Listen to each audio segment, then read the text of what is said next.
لله نحمده ونستعينه ونستغفره ونعوذ بالله من شرور أنفسنا ومن سيئات أعمالنا من يهده الله فلا مضل له ومن يضلله فلا هادي له وأشهد أن لا إله إلا الله وحده لا شريك له وأشهد أن محمدًا عبده ورسوله يا أيها الذين آمنوا اتقوا الله حق تقاته ولا تموتن إلا وأنتم مسلمون يا أيها الناس اتقوا ربكم الذي خلقكم من نفس واحدة وخلق منها زوجها وبث منهما رجالا كثيرا ونساء واتقوا الله الذي تساءلون به والأرحام إن الله كان عليكم رقيبا يا أيها الذين آمنوا اتقوا الله وقولوا قولا سديدا يصلح لكم أعمالكم ويغفر لكم ذنوبكم ومن يطع الله ورسوله فقد فاز فوزا عظيما أما بعد فإن خير الحديث كتاب الله وخير الهدي هدي محمد صلى الله عليه وسلم وشر الأمور محدثاتها وكل محدثة بدعة وكل بدعة ضلالة وكل ضلالة في النار وقال الله تبارك وتعالى وفي موضع آخر وَلَنَبْلُوَنَّكُمْ بِشَيْءٍ مِّنَ الْخَوْفِ وَالْجُوعِ وَنَقْصٍ مِّنَ الْأَمْوَالِ وَالْأَنفُسِ وَالثَّمَرَاتِ وَبَشِّرِ الصَّابِرِينَ الَّذِينَ إِذَا أَصَابَتْهُمْ مُصِيبَةٌ قَالُوا إِنَّا لِلَّهِ وَإِنَّا إِلَيْهِ رَاجِعُونَ رب اشرح لي صدري ويسر لي أمري واحلل عقدة من لساني يفقهوا قولي سبحانك لا علم لنا إلا ما علمتنا إنك أنت العليم الحكيم رب زدني علما اللهم رب زدني علما آمین۔ سب سے پہلے تمام قسم کی تعریفات، توصیفات، کبریائی، بڑائی، بزرگی، حمد و ثنا اللہ وحدہ لا شریک کے لیے لائق و سجاوار ہے۔ بعدہ تمام نبیوں و رسولوں پر درود و سلام کے پھول نچھاور ہوں۔ بالخصوص و بالعموم اللہ کے آخری نبی، امام کائنات، سید الانبیاء، احمد مجتبیٰ، محمد مصطفیٰ صلی اللہ علیہ وسلم پر۔ محترم سامعین کرام، زندگی کا ایک قانون ہے کہ ہر انسان کی زندگی میں مصیبتیں اور پریشانیاں آتی رہتی ہیں۔ مصیبت کا جو موضوع ہے، مصیبت کا جو ٹاپک ہے، یہ ہر انسان سے تعلق رکھتا ہے۔ قرآن مجید میں اللہ رب العالمین نے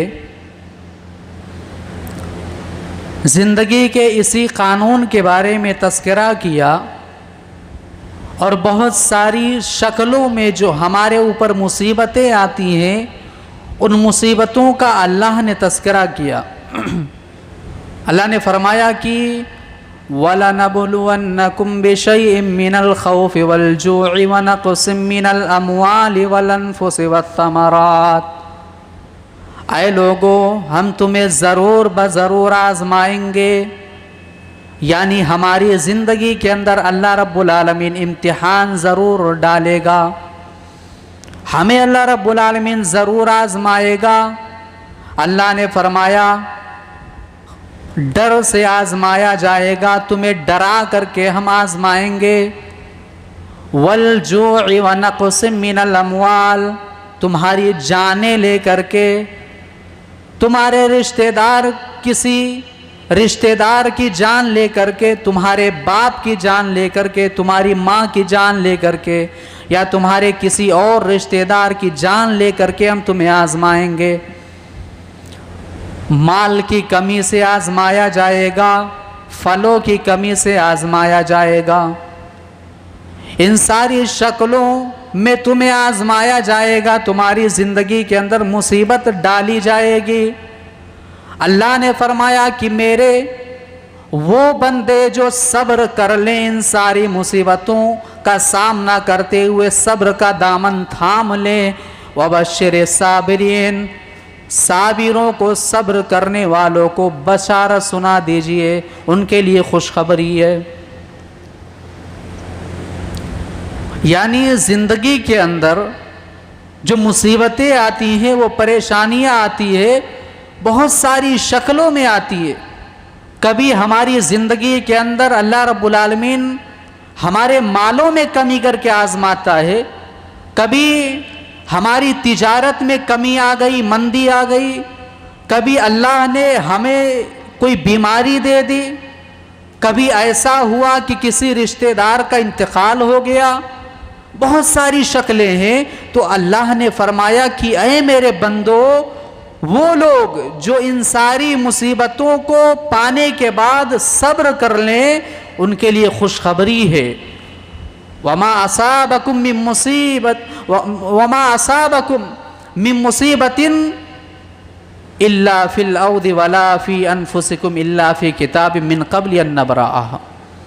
مصیبتیں آتی ہیں، پریشانیاں آتی ہیں، اللہ نے فرمایا کہ مصیبت کے وقت، پریشانی کے وقت میرا بندہ، میرا محبوب بندہ وہ ہے، ایمان والا بندہ وہ ہے جو مصیبت کے وقت اللہ رب العالمین کا مقدر میں لکھا ہوا فیصلہ وہ قبول کر لے۔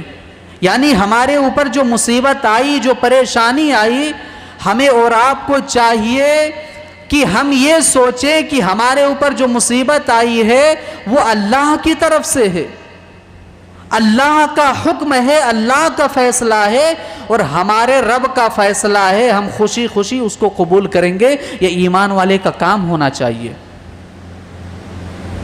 کیا فرمایا اللہ نے؟ وَمَا أَصَابَكُم مِّن مُّصِيبَةٍ فِي الْأَرْضِ وَلَا فِي أَنفُسِكُمْ إِلَّا فِي كِتَابٍ مِّن قَبْلِ أَن نَّبْرَأَهَا۔ اے میرے بندو، تمہارے اوپر جو مصیبتیں آتی ہیں، زمین و آسمان کے اندر کوئی بھی مصیبت ہو، کوئی بھی پریشانی ہو، زلزلے کی شکل میں ہو، زمین کو ہلا دیا گیا، پانی برسا دیا گیا، سیلاب آ گیا، سیلاب کی شکل میں مصیبت آئی، یا تمہاری جان کی شکل میں مصیبت آئی، اللہ نے فرمایا الا فی کتاب من قبل ان نبرأها۔ اے میرے بندو، یہ ساری مصیبتیں جو تمہارے اوپر آتی ہیں، یہ پہلے سے لوح محفوظ میں اللہ نے لکھ رکھا ہے۔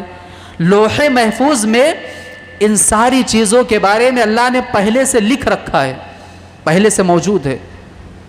ما اصاب من مصیبت الا باذن اللہ، کوئی بھی پریشانی آئے، کوئی بھی مصیبت آئے، یہ اللہ کا فیصلہ ہے۔ اگر ہمارے اوپر کوئی چیز اللہ ڈال رہا ہے تو ہمیں یہ سوچنا چاہیے کہ نہیں، یہ اللہ کا فیصلہ ہے، یہ ہمارے رب کا فیصلہ ہے۔ ہمارے زبان پہ کوئی شکوہ نہیں، ہمارے زبان پہ کوئی شکایت نہیں، شکایت اور شکوے کا لفظ نہیں آنا چاہیے۔ ایمان والے کا کام یہ ہونا چاہیے کہ وہ صبر کرے۔ حضرت یعقوب علیہ السلام کو دیکھیے، ان کے بیٹوں نے حضرت یوسف علیہ السلام کو چھین لیا۔ یوسف علیہ السلام حضرت یعقوب کے چہیتے بیٹے تھے، لاڈلے بیٹے تھے۔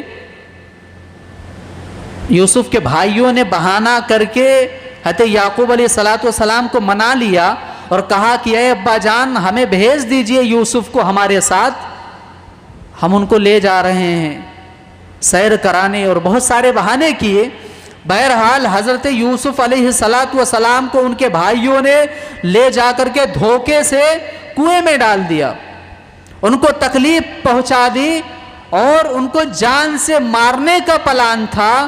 بہرحال جب حضرت یوسف علیہ السلام کو ان لوگوں نے کنویں میں ڈال دیا، حضرت یعقوب علیہ السلام کے پاس جب واپس آئے تو ان لوگوں نے کیا بہانہ بنایا؟ کہا کہ اے ابا جان، بھیڑیے نے کھا لیا ہے، ہمارے بھائی یوسف کو بھیڑیے نے کھا لیا ہے، یہ کرتا دیکھیے اس میں خون لگا ہوا ہے۔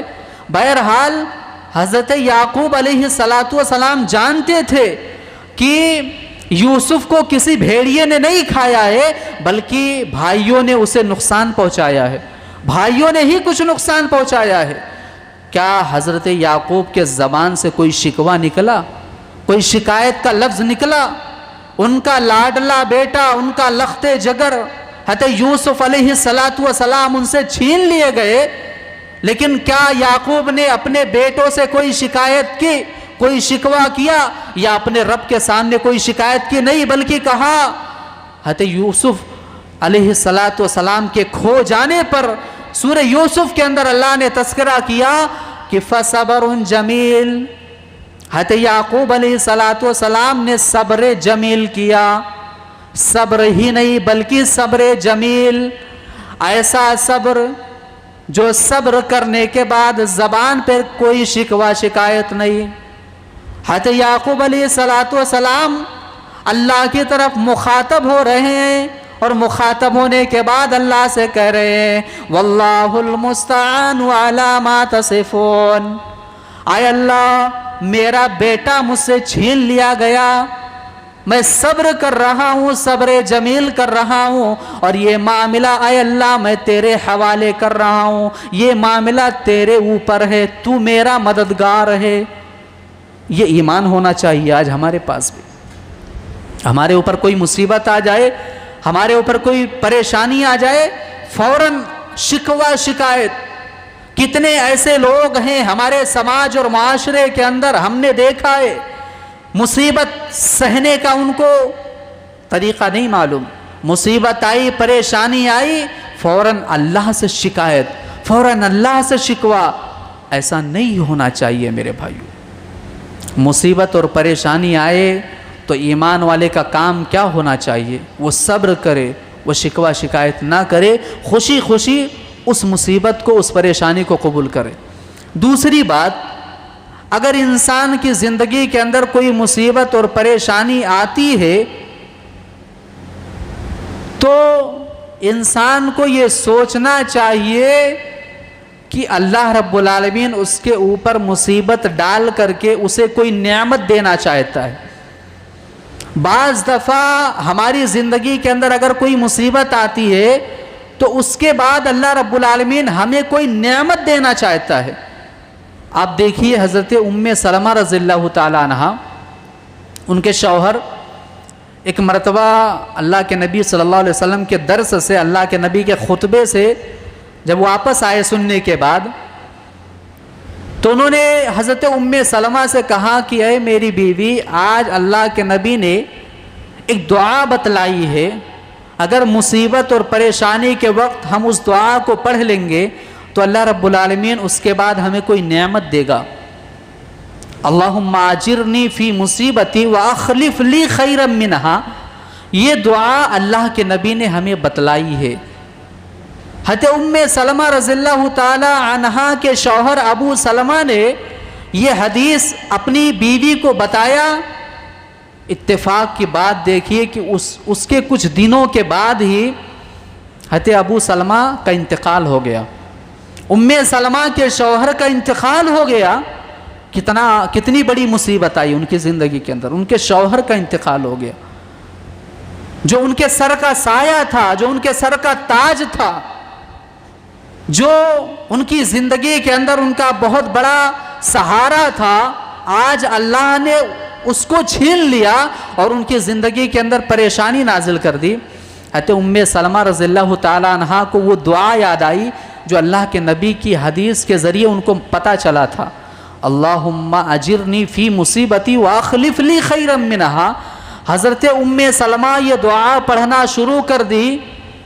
اتفاق کی بات دیکھیے اور اس دعا کی برکت دیکھیے, اور ان کی زندگی کے اندر جو مصیبت اللہ نے نازل کی تھی ان کے شوہر کو چھین کر کے, اس کا بدلہ اللہ رب العالمین نے یہ دیا کہ اللہ کے نبی نے ان کو نکاح کا پیغام دیا.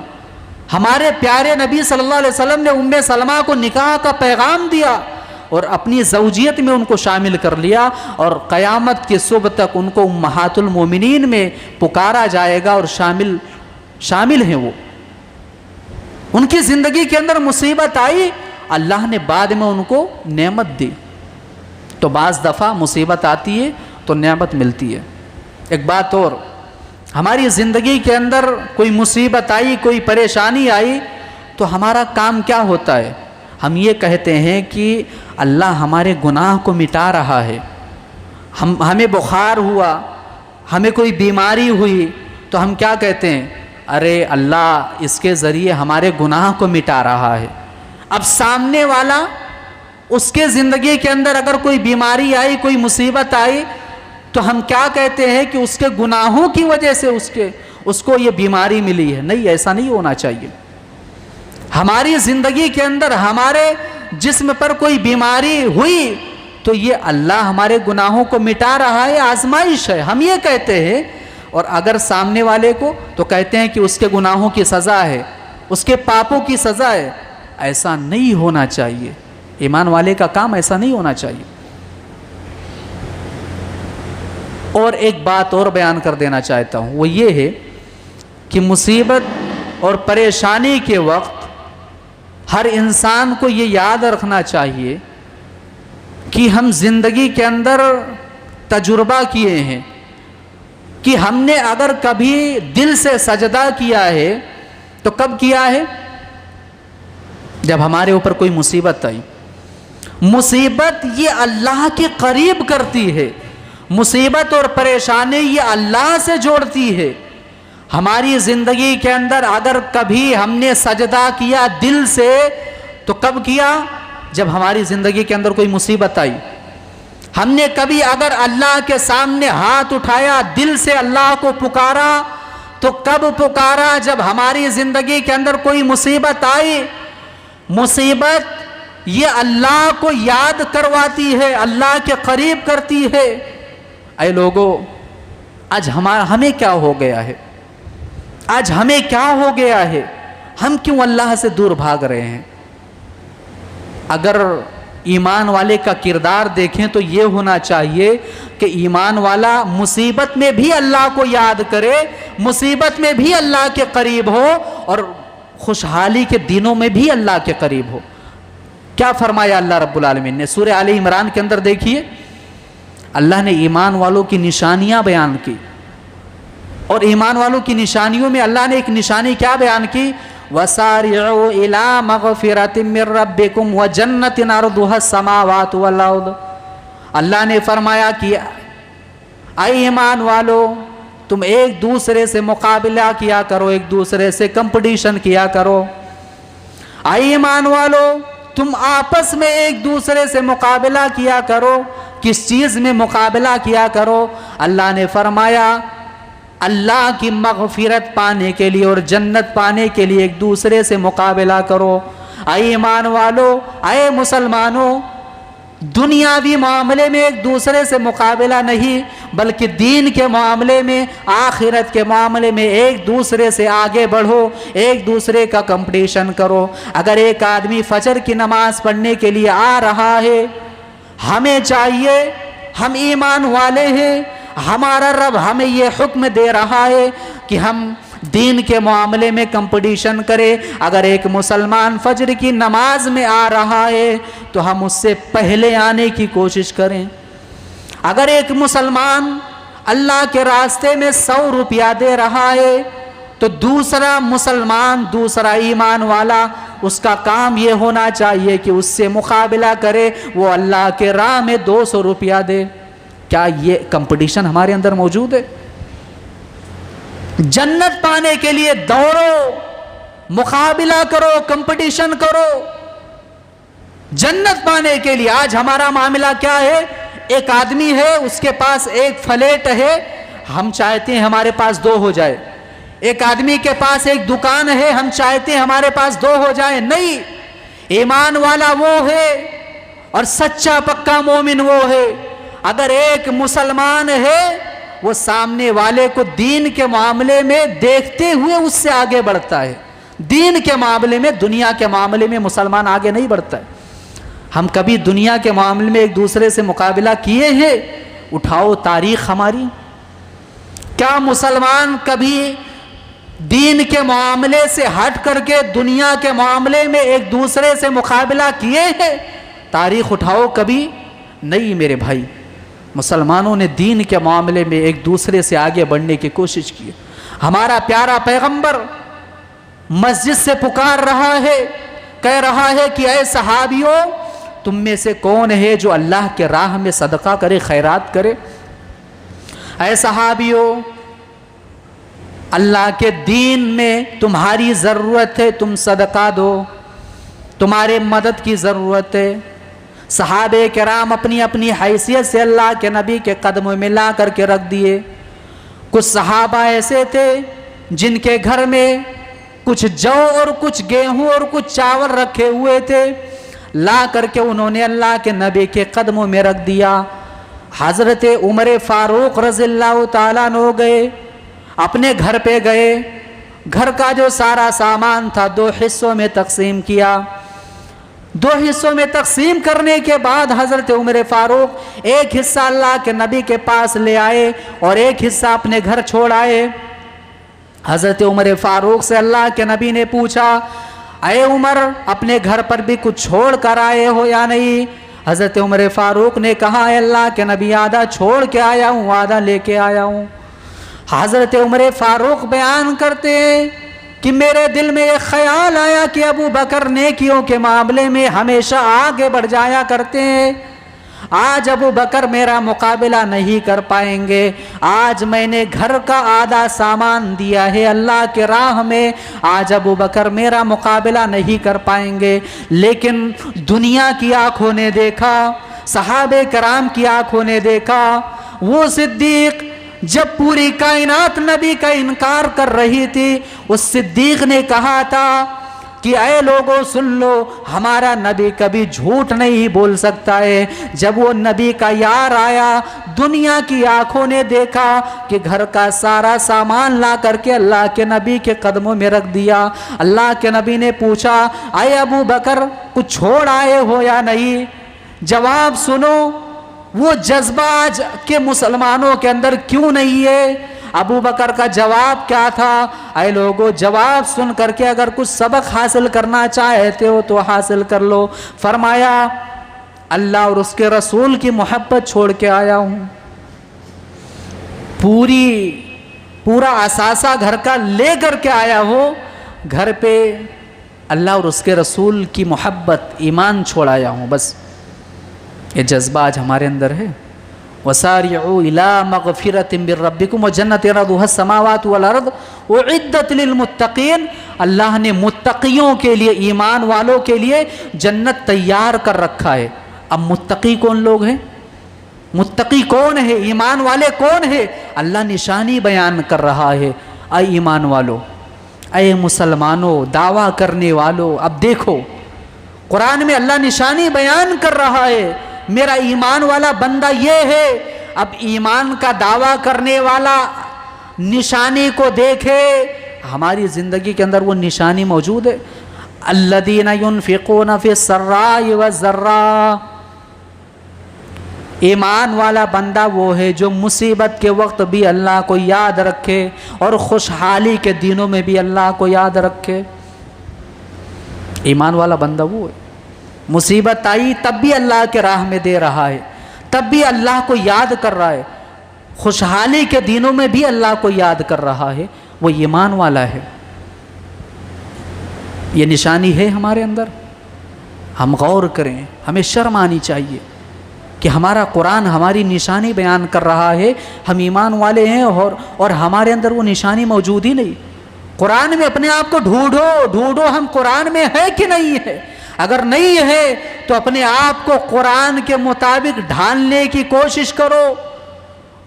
کبھی اگر اللہ کے راہ میں دینے کا معاملہ آ جائے تو کوئی زبان پر شکوہ نہیں ہے ہمارے پاس، یا ہمارے پاس کوئی بہانہ نہیں ہونا چاہیے. نہیں ہے اتنا، ہمارے پاس اتنا ہے، ہم دے رہے ہیں. نہیں ہے بس بات ختم. ہمارے پاس بہانے ہوتے ہیں. اگر کسی کو دکان لینا ہے، پیسہ ہے، اگر مسجد میں دینا ہو، دین کے راستے میں دینا ہو، کہتا ہے ہمارا بزنس نہیں چل رہا ہے. یہ جواب ہوتا ہے. آج اللہ کے نبی صلی اللہ علیہ وسلم کا گھر ہے، اللہ کے نبی کا گھر ہے. حضرت عائشہ موجود ہیں. ایک سائلہ آئی سوال کرنے والی، اس کے ساتھ 2 بیٹیاں ہیں. حضرت عائشہ سے سوال کر رہی ہے، کہہ رہی ہے خاتون ہم بھوکے ہیں، کچھ دنوں سے ہم نے کھانا نہیں کھایا ہے، اے خاتون ہمیں کچھ کھانے کے لیے دے دو. نبی کا گھر ہے، کائنات کے سب سے عظیم انسان کا گھر ہے، اور گھر کے اندر کائنات کے سب سے عظیم انسان کی زوجہ موجود ہیں، حضرت عائشہ موجود ہیں. حضرت عائشہ نے گھر کے اندر ڈھونڈا، چھانا مارا، کچھ نہیں ملا. نبی کا گھر ہے، نبیوں کے سردار کا گھر ہے، اور کھانے کے لیے کچھ بھی نہیں ہے. اے لوگوں، ہمارا نبی کتنا عظیم تھا، کتنا عظیم تھا وہ نبی کہ سب کچھ لٹا دیا لیکن دین ہم تک پہنچا دیا. حضرت عائشہ نے بہت زیادہ ڈھونڈا، ایک کھجور ملا. حضرت عائشہ نے یہ بھی نہیں سوچا کہ ایک ہی کھجور ہے، ہمارے شوہر آئیں گے وہ کیا کھائیں گے. حضرت عائشہ نے اٹھا کر کے اس عورت کو دے دیا. وہ عورت کھجور کے 2 ٹکڑے کرتی ہے، اپنے دونوں بیٹیوں میں تقسیم کر دیتی ہے. اللہ کے نبی جب شام کو گھر پہ آتے ہیں، حضرت عائشہ نے بیان کیا، اے اللہ کے نبی یہ واقعہ آج پیش آیا. اللہ کے نبی نے فرمایا، اے عائشہ یہ بیٹیاں انسان کے لیے آزمائش ہوتی ہیں، یہ بیٹیاں انسان کے لیے امتحان ہوتی ہیں. اگر کسی نے اپنے بیٹیوں کی اچھی طریقے سے پرورش کر دی اور انہیں اچھی تعلیم دے دی، اچھے گھرانے میں شادی کر دی، کل قیامت کے دن وہ محمد کے ساتھ جنت میں رہے گا صلی اللہ علیہ وسلم. کیا پتا چلا؟ کچھ بھی نہیں ہے گھر میں، ایک کھجور ہے، پھر بھی اس بھکارن کو دے رہی ہیں. آج ہمارے اندر وہ جذبہ ہے میرے بھائیو. تو میں یہ بیان کر رہا تھا کہ مصیبت اور پریشانی یہ انسان کو اللہ کے قریب لے جاتی ہے. کہتے امام ابن تیمیہ رحمہ اللہ علیہ، انہوں نے ایک جملہ بیان کیا، کہا کہ المصائب نعم، مصیبت ایک نعمت ہے. مصیبت کسی کے لیے کوئی نعمت ہو سکتی ہے کیا؟ لیکن انہوں نے کہا کہ مصیبت انجام کے اعتبار سے ایک نعمت ہے. انجام کے اعتبار سے ایک نعمت ہے مصیبت. آج ہمارے اوپر کون سی مصیبت ہے، کون سی پریشانی ہے؟ ہم کیوں اللہ کے دین سے دور ہیں؟ کیوں؟ کیا صحابہ کرام سے زیادہ ہمارے اوپر کوئی مصیبت ہے، پریشانی ہے؟ کیا ہمیں مارا جا رہا ہے، ہمیں نماز پڑھنے کے لیے روکا جا رہا ہے؟ کون سی مصیبت ہے آج مسلمانوں پر؟ پھر کیوں نہیں وہ کام کر رہے ہو جو کرنا چاہیے، ہمارا دین کہتا ہے؟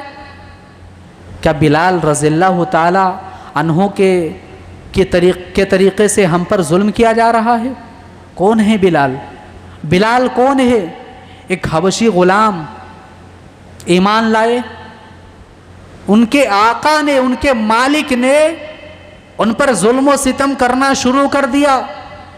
ہم ایمان والے ہیں، مسلمان ہیں، لا الہ الا اللہ پڑھنے والے ہیں، اس بنا پر ہمیں کون مار رہا ہے کوئی ظلم کرنے والا ہم پر نہیں. بلال کو دیکھو، وہ بلال نبی کا کلمہ پڑھنے والا، نیا اسلام لایا ہے. مالک ان کا آقا، بلال کا آقا مکہ کے گلیوں میں گھسیٹ رہا ہے اور کہہ رہا ہے، اے بلال ایمان کو چھوڑ دے، اے بلال محمد کے دین سے پھر جا، اے بلال تیرے ایمان کو سلام ہے، اے بلال تیرا ایمان کتنا مضبوط تھا، مکہ کے گلیوں میں تجھے گھسیٹا گیا لیکن تیرے ایمان پر کوئی فرق نہیں آیا. اے بلال تیرا ایمان کتنا مضبوط تھا، یہ دھوپ ہے نا، کھڑے ہو جاؤ جا کر کے، برداشت نہیں ہوگی۔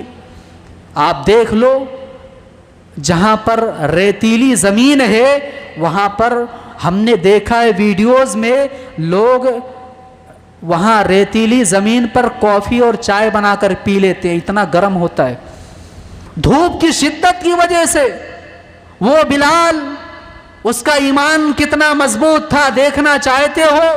اس کی زندگی کے اندر مصیبت آئی، پریشانی آئی، کس لیے؟ ایمان کی پاداش میں، ایمان کی پاداش میں بلال کو تپتے دھوپ میں لٹا دیا گیا ہے، دوپہر کا ٹائم ہے، گرم ریت ہے، لٹا دیا گیا ہے حضرت بلال رضی اللہ تعالی عنہ کو۔ یہیں پر بس نہیں کیا گیا، سینے پر بھاری پتھر رکھ دیا گیا ہے، کہا جا رہا ہے اے بلال پلٹ آ، محمد کے دین کو چھوڑ دے۔ لیکن اے بلال تیرا چمڑا جل گیا، اے بلال تیرے سینے پر بھاری پتھر رکھا ہوا تھا، تیرا بدن نہیں ہل رہا تھا، تیرا جسم ٹس سے مس نہیں ہو رہا تھا، لیکن تیرے زبان سے اللہ کی وحدانیت بیان ہو رہی تھی۔ اے بلال تیرا ایمان کتنا مضبوط تھا کہ تیرا جسم ہل نہیں رہا تھا، حرکت نہیں کر رہا تھا، لیکن اگر تیرے زبان سے اس وقت کوئی کلمہ، کوئی جملہ نکل رہا تھا تو احد احد، اللہ ایک ہے، اللہ ایک ہے، وہ ایمان اے مسلمانوں ہمارے اندر موجود ہے۔ کس لیے؟ دین کے معاملے میں ان پر ظلم کیا گیا، مصیبت ڈھائی گئی، وہ جذبہ آج ہمارے اندر ہے موجود۔ مصعب ابن عمیر کو دیکھو، کون ہے یہ؟ مصعب ابن عمیر کون ہے؟ ایسا نوجوان جو خوشبو لگانے کے بعد اگر کسی گلی سے گزر جائے، اس کے بعد سے کوئی دوسرا انسان گزرے، پتہ چل جاتا تھا یہاں سے مصعب گیا ہوا ہے۔ مصعب چلتا تھا تو گلیاں مہکتی تھی۔ کون ہے یہ مصعب؟ مصعب وہ نوجوان ہے، ایک کپڑا پہن لیتا تھا، زندگی میں کبھی اس کپڑے کو، اس لباس کو، اس چادر کو نصیب نہیں ہوتی تھی کہ اس کے جسم پر آ جائے، دوبارہ اس کپڑے کو ہاتھ نہیں لگاتے تھے۔ کوئی چیز گر جاتی تھی جھک کر اٹھاتے نہیں تھے۔ یہ مصعب جب ایمان لائے، ایمان والا کون ہوتا ہے، مسلمان کی زندگی کیا ہے، دیکھنا چاہتے ہو مصعب کو دیکھو۔ اتنے مالدار آدمی ایمان لانے کے بعد ان کے گھر والے ظلم و ستم کر رہے ہیں، ان کے بھائی چٹائیوں میں لپیٹ کر کے ان کو دھواں دے رہے ہیں۔ کبھی ٹھنڈی کے موسم میں ہم نے آگ جلایا ہے، لکڑی کا آگ جلاؤ اور اس کے دھوئیں کے سامنے کھڑے ہو جاؤ، برداشت نہیں ہوگا، آنکھ میں اتنا لگتا ہے۔ چٹائیوں میں لپیٹ دیا گیا ہے ایسے، اور ان چٹائیوں کے اندر دھواں ڈال دیا گیا ہے۔ مصعب تڑپ رہا ہے، مصعب تڑپ رہا ہے، کہا جا رہا ہے اے مصعب اگر اس مصیبت سے، اس ظلم و ستم سے چھٹکارا پانا چاہتے ہو تو محمد کے دین کو چھوڑ دے۔ لیکن مصعب ایمان نہیں چھوڑے۔ نماز پڑھنے کے لیے روکا جا رہا ہے، چھپ چھپ کر نماز پڑھ رہے ہیں، کھلے میں نماز پڑھ رہے ہیں ہم اور آپ، ہمیں روک رہا ہے کوئی؟ اگر ہم نماز پڑھنے کے لیے آئیں ہمیں کوئی روک رہا ہے؟ نہیں، پھر ہم کیوں نہیں نماز پڑھتے؟ ہم بھی تو کلمہ پڑھنے والے ہیں، وہ بھی کلمہ پڑھنے والے تھے، ہم بھی اسی قرآن کے ماننے والے ہیں، وہ بھی اسی قرآن کو مانتے تھے، کیا فرق ہے؟ ان کو زبردستی ظلم کیا جا رہا ہے، نماز نہیں پڑھنے دیا جا رہا ہے، ان کے گھر والے روک رہے ہیں، لیکن مصعب ابن عمیر چھپ چھپ کر نماز پڑھ رہے ہیں۔ ان کو گھر کے اندر قید کر دیا گیا۔ پتہ چلا کہ کچھ قافلہ حبشہ کی طرف جا رہا ہے، تو انہوں نے گھر سے بھاگ گئے، وہ گھر سے بھاگ گئے۔ کچھ دنوں کے بعد جب وہ واپس آئے، اللہ کے نبی کے پاس ایک قافلہ آیا، ایک گروہ آیا، 10 لوگ تھے، وہ لوگ ایمان لائے۔ تو وہ لوگ کہنے لگے کہ اے اللہ کے نبی ہمارے پاس ایک مدرس بھیج دیجئے جو ہمیں علم سکھلائے، قرآن کی تعلیم دے۔ اللہ کے نبی نے مصعب کو کہا، مصعب جاؤ، نوجوانوں سبق حاصل کرو۔ آج ہمارا نوجوان کیا کر رہا ہے؟ آج نوجوانوں کو یہ دیکھنا چاہیے کہ آج ہمارے دین کو نوجوانوں کی ضرورت ہے۔ آج نوجوان دنیا میں لگا ہوا ہے، دین کی ضرورت ہے اسے۔ مصعب ابن عمیر نوجوان ہے، ایمان لائے ہیں، نیا نیا اسلام قبول کیے ہیں، چلے گئے ان کے ساتھ، ان کی محنت سے مدینہ کے اندر ایک ہی سال کے اندر 70 سے زائد لوگ اسلام لائے، اور کچھ سالوں کے اندر مدینہ کے اندر کوئی ایسا شخص نہیں تھا جو نبی کا کلمہ پڑھنے والا نہ ہو۔ یہ مصعب ابن عمیر ہے میرے بھائیو۔ مصیبت ہے، پریشانی ہے، کیا وہ اللہ کو بھول گئے؟ نہیں۔ جب ان کا انتقال ہوا، جب وہ شہید ہوئے جنگ کے اندر، رونے کا مقام تب آتا ہے، وہ منظر سن کر کے اور دیکھ کر کے رونے کا دل دہل جاتا ہے کہ مصعب اتنا مالدار شخص، آج اس کا انتقال ہوا ہے، شہید ہوا ہے، جنگ کے اندر اس کی لاش پڑی ہے، اس کی مالیت میں صرف ایک چادر بچی ہوئی ہے۔ اتنا مالدار آدمی جو ایک لباس پہننے کے بعد دوبارہ پہنتا نہیں تھا اس لباس کو، آج ایمان لانے کے بعد اس کی زندگی اتنی بدل گئی ہے، اتنی بدل گئی ہے کہ آج اس کی مالیت میں، اس کی وراثت میں ایک چادر بچی ہوئی ہے، اور آنکھوں میں آنسو تب آ جاتے ہیں جب یہ دیکھتے ہیں کہ مصعب کی مالیت میں جو چادر بچی تھی وہ اتنی چھوٹی تھی، سر کے پاس لایا جاتا پیر ننگے ہو جاتے، پیروں کے پاس لایا جاتا سر ننگا ہو جایا کرتا۔ اللہ کے نبی نے کہا سر کو ڈھانک دو، پیروں کو گھاس سے ڈھانک کر کے دفن کر دو مصعب کو۔ یہ تھے میرے بھائیوں۔ آج ہم کیا ہیں؟ ہم کہاں جا رہے ہیں؟ آج ہمارا سماج کہاں جا رہا ہے؟ آج مسلم معاشرہ کہاں جا رہا ہے؟ کیا آج ہماری زندگی کے اندر کم مصیبت نہیں ہے، کم پریشانی نہیں ہے؟ ہم اللہ کے قریب کیوں نہیں ہوتے؟ ہمیں اللہ کیوں نہیں یاد آتا؟ اللہ سوال کر رہا ہے، یا ایھا الانسان ما غرک بربک الکریم، اے انسان کس چیز نے تجھے تیرے رب سے دور کر دیا ہے؟ اللہ سوال کر رہا ہے، ہمارا رب سوال کر رہا ہے۔ اے لوگوں، یہ بات سننے کے بعد ہمارے دل پر اثر نہیں ہو رہا ہے کہ ہمارا رب ہم سے سوال کرے کہ اے انسان، ہمارے رب سے بڑھ کر کے دنیا کے اندر تجھے کون سی ایسی چیز پیاری ہو گئی ہے کہ تو اللہ سے دور ہو گیا ہے؟ اللہ کے قریب ہو جاؤ میرے بھائیوں، اللہ کے قریب ہو جاؤ، ایمان والے بن جاؤ۔ آج دیکھ لو کیسے باری لگی ہوئی ہے، کس طریقے سے ہماری زندگی کے اندر مصیبت ہے۔ کتنے ایسے لوگ ہیں، ہم نے دیکھا ہے، ہم نیوز میں پڑھتے ہیں، مارا جا رہا ہے، کاٹا جا رہا ہے، ہمارے مسلمان بھائی ہیں، ان کو ڈرایا جا رہا ہے، دھمکایا جا رہا ہے۔ آج ہمارا ایمان اتنا کمزور ہو چکا ہے، آج ہم اتنے کمزور اور اتنا کمزور دل ہو چکا ہے ہمارا کہ ہمیں اگر کچھ کہا جائے تو ہم کر لیتے ہیں ڈر کے مارے۔ کبھی ہمیں گلیوں میں گھسیٹا جاتا تھا، کبھی ہمارے اوپر طرح طرح کے ظلم کیے جاتے تھے، لیکن ہم نے کبھی ایمان کو نہیں چھوڑا تھا۔ آج مسلمان اپنے ایمان سے اتنا کمزور ہو چکا ہے کہ کچھ بھی کرنے کو تیار ہو جاتا۔ اپنے ایمان کو تبدیل کرو، مضبوط بنو، اپنی تاریخ کو پڑھو۔ مصیبت اور پریشانی کے وقت ایمان والے کا کردار یہ ہونا چاہیے کہ ایمان والا قرآن و حدیث کے مطابق اپنی زندگی کو ڈھال لے۔ آخر میں رب تعالیٰ سے دعا ہے کہ بار الہ ہم تمام لوگوں کی زندگیوں کے اندر جو مصیبتیں ہیں، پریشانیاں ہیں، انہیں دور کر دے۔ اے الہ العالمین، مصیبت اور پریشانی کے وقت ہمارا کردار صبر والا کر دے۔ اے الہ العالمین، ہمیں سچا پکا مومن بنا دے، ہمیں جب تک زندہ رکھ، ایمان اور اسلام پر رکھ، جب ہمارا خاتمہ ہو ایمان پر ہو، اسلام پر ہو۔ آمین ثم آمین، وآخر دعوانا ان الحمدللہ رب العالمین۔ ایک چھوٹی سی بات بڑے ہی ادب و احترام کے ساتھ گزارش کر رہا ہوں آپ سے کہ جمعہ کے دن ہفتے میں تو نماز پڑھنے ہم نہیں آتے ہیں، لیکن کم سے کم ہمیں چاہیے کہ ہم جمعہ کے دن اذان سے پہلے مسجد کے اندر آئیں۔ اتنا تو خیال رکھنا چاہیے ہمیں، اور اتنا ہمیں اور آپ کو ہونا چاہیے کہ ہم اذان سے پہلے پہنچے۔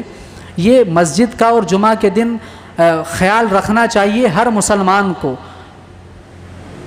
اور خطبہ ہو رہی ہے تب آ رہے ہیں تو وہ فضیلت نہیں ہوتی ہے جو حدیث کے اندر بیان کیا گیا ہے۔ اذان سے پہلے آؤ گے تو اتنا ثواب رکھا گیا ہے قربانی کا، اونٹ کے اتنا قربانی کرو، سب سے پہلا آنے والا شخص وہ ثواب مل رہا ہے۔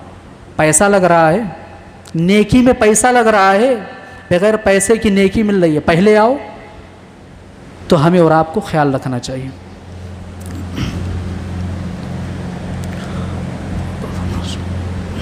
ان الحمد للہ نحمده ونستعینه ونستغفره ونعوذ باللہ من شرور انفسنا ومن سیئات اعمالنا. من يهده الله فلا مضل له ومن يضلله فلا هادي له واشهد ان لا اله الا الله وحده لا شريك له واشهد ان محمدا عبده ورسوله. اما بعد فان خير الحديث كتاب الله وخير الهدي هدي محمد صلى الله عليه وسلم وشر الامور محدثاتها وكل محدثة بدعة وكل بدعة ضلالة وكل ضلالة في النار. اعوذ بالله من الشيطان الرجيم. بسم الله الرحمن الرحيم. ان الله وملائكته يصلون على النبي يا أيها الذين آمنوا صلوا عليه وسلموا تسليما. اللهم صل على محمد وعلى آل محمد كما صليت على إبراهيم وعلى آل إبراهيم إنك حميد مجيد. اللهم بارك على محمد وعلى آل محمد كما باركت على إبراهيم وعلى آل إبراهيم إنك حميد مجيد. عباد الله يرحمكم الله. إن الله يأمر بالعدل والإحسان وإيتاء ذي القربى وينهى عن الفحشاء والمنكر والبغي يعظكم لعلكم تذكرون. ولذكر الله أكبر والله يعلم ما تصنعون.